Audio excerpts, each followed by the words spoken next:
Olá, alunos do quinto ano, aqui é a professora Aline. Vocês estão se cuidando? Espero que estejam, estou com saudade.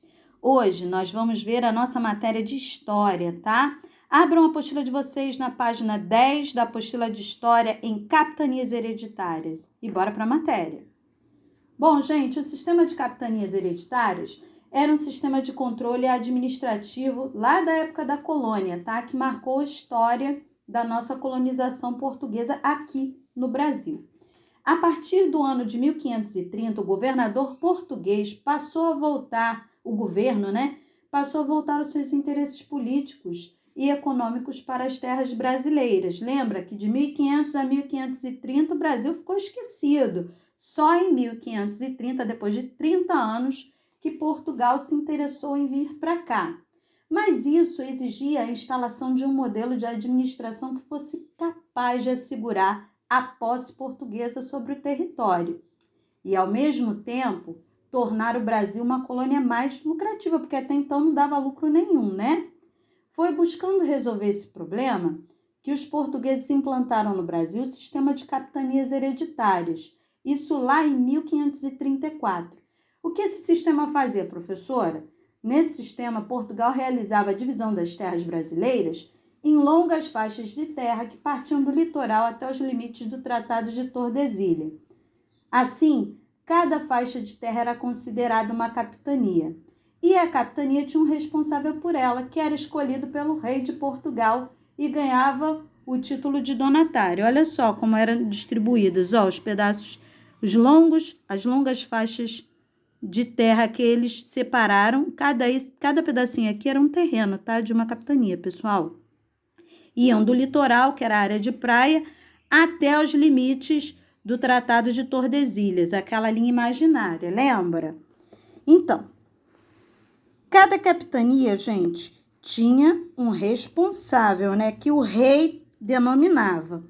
E esse responsável que ganhava essa terra ficava responsável, era tipo assim, a terra era emprestada, tá?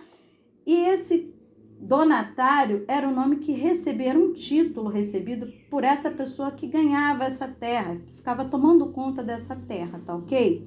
Esse donatário, ele tinha o direito de utilizar essa capitania doada por Portugal, mas ele também tinha uma obrigação de ocupar esse território todo e organizar as atividades que dessem lucro, porque eles tinham que mandar esse lucro para Portugal, tá? Não era de graça que eles estavam morando, eles tinham que pagar como se fosse um aluguel, mandar o lucro dessa terra para Portugal, né?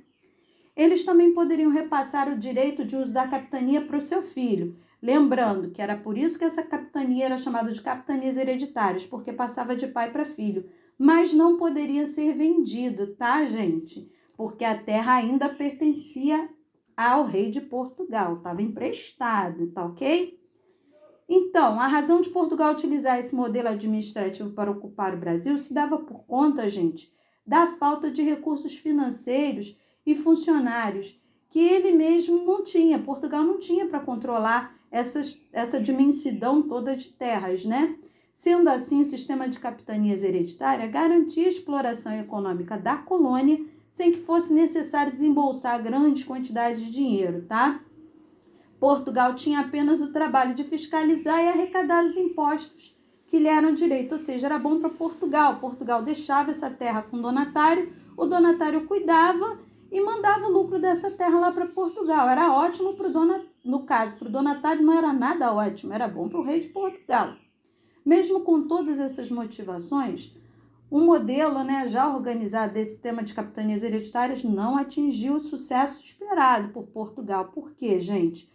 Os donatários pela coroa, ou seja, quem ganhava a terra, não chegavam muitas das vezes nem pisar nessas terras brasileiras.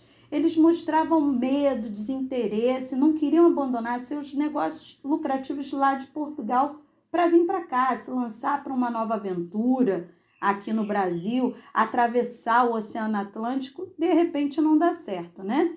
Os donatários que chegavam a assumir a capitania e se mudar para o Brasil também enfrentavam sérias dificuldades. A grande extensão das capitanias, porque vocês veem aí que são longas extensões de terra, o descobrimento do território, que era dificultado, o processo de dominação da terra também, muito por causa também dos habitantes da terra, que eram quem? Os indígenas, que ficavam revoltados com a injustiça de serem tomadas suas terras e atacavam esses donatários. Então, ao mostrar claros sinais, gente, de ineficiência desse sistema de capitanias hereditárias, ele foi progressivamente substituído pelo governo geral. E as duas únicas capitanias que realmente tiveram sucesso foi a de São Vicente, hoje atual estado de São Paulo, e a de Pernambuco. Isso porque tinha um terreno, solo propício para poder plantar cana-de-açúcar e conseguiam escoar mais facilmente essa produção para a Europa.